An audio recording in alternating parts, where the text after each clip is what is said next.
Once again, I'm Mr. Mukwevho. I'm currently based at ARC, PPRI Pretoria. So I'll present to you the impact of biocontrol agent Aceria lantanae on Lantana camara in South Africa. So that's the outline of my study. The outline of my presentation, sorry. Then most of you knows about Lantana, so I'll just go brief on the background, in which this is still known to be the world's worst wind, in which it poses greater threats to the agricultural and natural ecosystem, and it has greatly invaded the forests, watercourses, savanna, and roadsides. So agriculturally, it is said to pose threat because it might be poisonous to livestock, for example, and as well in natural ecosystem, it is known to suppress other plant biodiversity. So this lantana that I'm talking about, there are a number of varieties in which they are known to differ morphologically and physiologically. But the primary characteristics to distinguish lantana varieties, they are being distinguished in accordance to flower colors, in which you can see from the image, there are a number of different colors in which they are representing some of the lantana varieties. So that's the distribution, in which we can see there is a high invasion in the eastern part of the countries, Limpopo province, Kwazulu Natal, and as well there is as well infestation up until with the Western Cape province. So there have been management strategies in which they were used in as to suppress this invasive weed, in which this includes the physical, the chemical, and the biological control. And those two, the physical and the chemical, they in most cases share common disadvantages, in which it includes the price factor, they are expensive, and as well they need follow-up treatments, in which it as well influence the cost of those management practices. Whereas in biological control, at least research has been done, and there are a number of insects which have been released thus far, and in which out of those, in this study I'll be concentrating on the Aceria. And this biocontrol of lantana, it's long that it has been initiated worldwide, in which it's over 100 years and about over 41 biocontrol agents have been released. And in our country, it was initiated in the early 60s, whereby over 24 biocontrol have been released, and over 14 of those have been recorded to have established in the country. So the target biocontrol agent that I'll be concentrating on is the mite Aceria lantanae, in which it attacks. It is a microscopic insect, in which it cannot be seen by natural eyes. Then it needs aid of electron microscope. Then it attacks the flower part of the plant, in which gall are being induced instead of flowers, and there have been greater establishment recorded in the country. So that's just, those two pictures are just example of a plant in which Aceria have established on, in which they were taken from the Limpopo province in Tanzania. And that is just an example of a plant that is occurring in an area where there was no release. So you can clearly see the differences there. The one on the top corner there, the flourishing, and you can see some flowers, whereas in this ones on the bottom of the slide, you can only see galls. So that we need to get rid of. We need to reduce the seed production of Lantana camara in the country. So that's the red dots. They are representing the sites in which Lantana has been recorded to have established in the country so far. And the reason for this study is because there is no accessible or available data that reflects the impact of this biocontrol agent in the country. And we need to ascertain the effectiveness of Lantana camara we need to ascertain the effectiveness of Aceria in controlling Lantana camara through post-release evaluation. So the objectives of the study is to monitor the spread and determine the impact that Aceria is causing in the inland and the coastal areas of South Africa. And we need as well to monitor the response of invertebrates and plant diversity as our indicators following the release of Aceria lantanae. Then on the materials and method, we are going to assess this on the inland areas in which is the Limpopo province as well as in Kwazulu Natal province.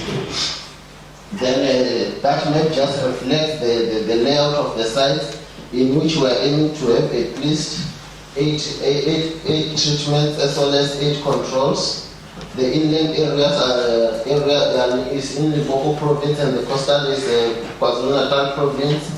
And we as well need to have at least 4 Lantana-free sites whereby we will sample the invertebrates and plant diversity. So that's an example of one of our sites in which we will use as our control. You can see there is no infestation, Lantana infestation on that area, whereas this one is in Tanin as well, but you can see that Aceria is doing well. So I'll give you that picture as an example. It's in Mpangeni, in which it was taken last year March, in which no Aceria establishment, and is in the same geographic area, but in this area we are having Aceria infestation. So that would be the layout of my experiment, in which I'm aiming to increase them 5 pitfall shapes in which they are being reflected by the circles in the corners and with one on the center. So those 2 square shapes, they are reflecting the areas in which I will reflect. I will sample biodiversity, plant biodiversity, and the 2 triangles that are reflecting at least 2 plants that will sample from the infestation parameter. So I will break this down as we continue with the presentation, starting with those triangles in which there are plants in which we are targeting to sample from. We will be targeting. Firstly, we'll target the reproductive part of the plant, in which is the flowers. Then we would calculate the number of infestation percentage from the parameters that we will collect. Then that formula will be used to calculate the infestation percentage. We will as well collect the vegetative part of the plant, in which we are targeting to measure the height. the length of, they would have 2 sample branches at least per plant, in which we measure the length of those branches, and those 2 branches that we will sample from each plant, they are the ones in which we would sample we'll do flower sampling from. So we cannot avoid that there are other biocontrol agents which have been released this far. So we would as well record those biocontrol agents which are occurring at different sites. So we would also as well do the soil seed bank recruitment, in which we were aiming to collect at least the topsoil layer, in which it might be OOA or horizon in that case. Then from a 1 meter squared plot, in which it would be outside that design or layout that I showed you before, since there is a greater disturbance on that area, so we cannot even sample this from the same area. At least it will be outside those barriers.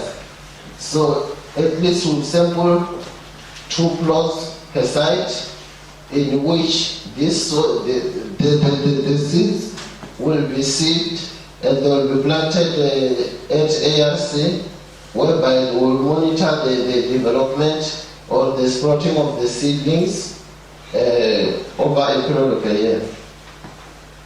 So as for the natural vegetation sampling, as I've said before, the 2 squares reflect the vegetation sampling plots, in which we are aiming to have something like that, the 1 meter square plot, in which maybe number of species will be occurring on that plot, in which we would count them, and that formula will be used to calculate the species richness. As for the invertebrate sampling, as our indicators, we will have five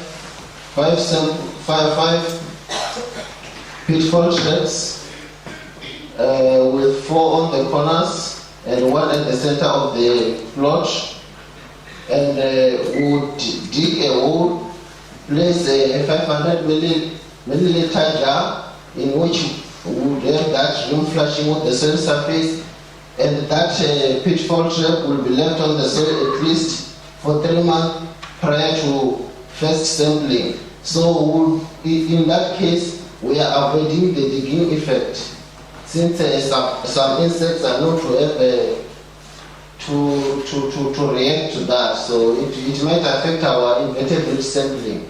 So during sampling period, we would use those disposable cups, whereby we will pour the glycerol and leave the pitfall open at least for 5 days before collection of the specimen. So the study will be done over a year, in which I am aiming to collect at least 4 seasons, in which it covers the whole year. So those are the references in which I've used on the text. And lastly, I would like to acknowledge the Working for Waters. So that's the university that I'm studying with, and the ARC for offering me the opportunity, not forgetting my supervisors, and thanks to all ARC staff who have assisted me with their constructive input. Thank you.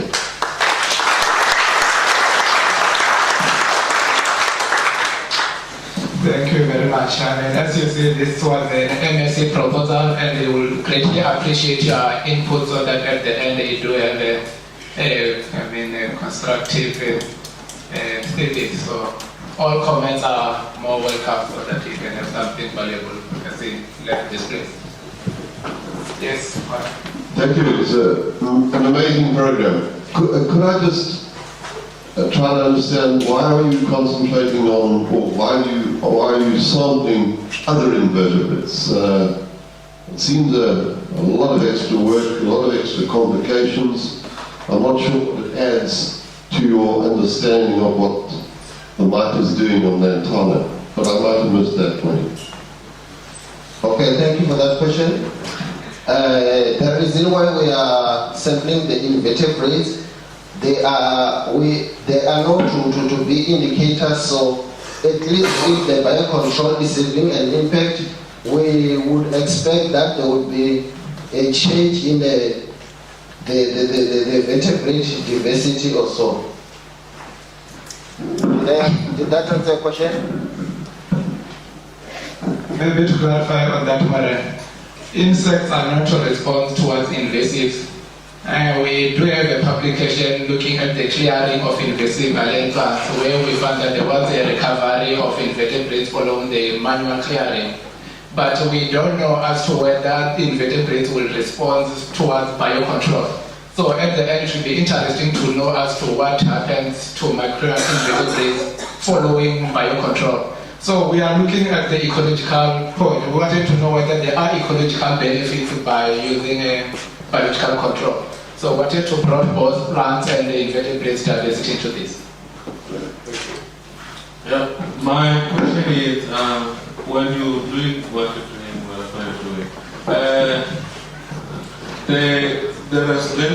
there is maybe even working for water that is working in that area. How do you communicate with the people in the ground to say this is what you're doing? Because you can go, let's say the people there, they don't know that you are putting the agents. You can go and put your agents, and tomorrow somebody just come and clears and you lose all your work. Yeah, concerning that, they're working for water and some other Department of Environmental Affairs representatives. We have sent the coordinates for our sites so that they will they won't clear our sites at least, so they will leave it and clear whatever that they have to clear, but they won't clear the sites that we are targeting since we provided the coordinates. And some of the areas we have fenced them at least to show that something is going on.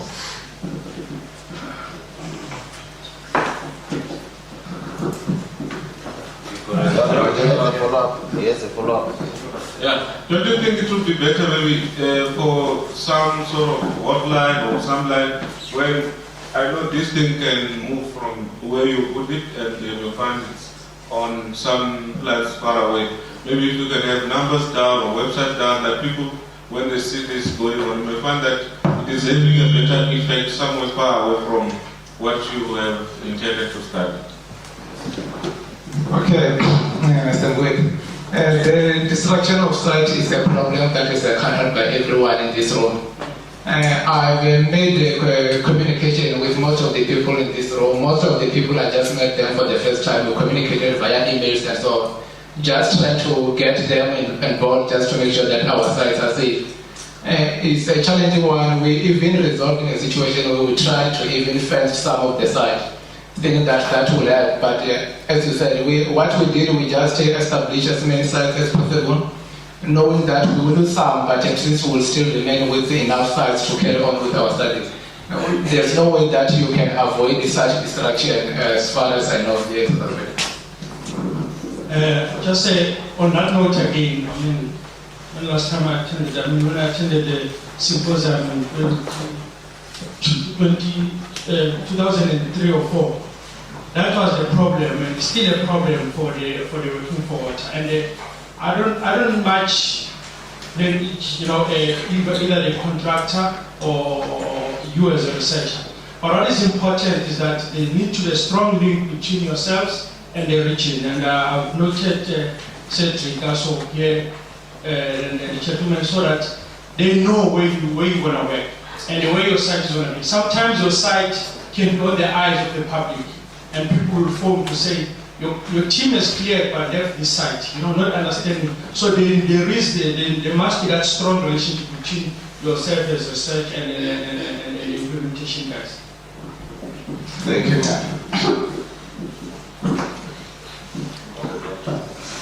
how are you going to keep the mite out of your control plots? Is there any, do you spray it? Yeah, chemical exclusion will be part of our study.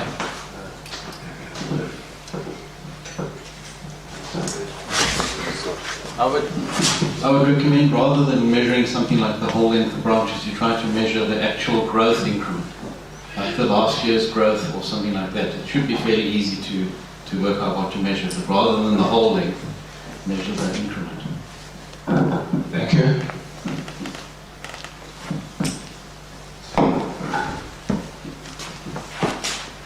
Thank you very much.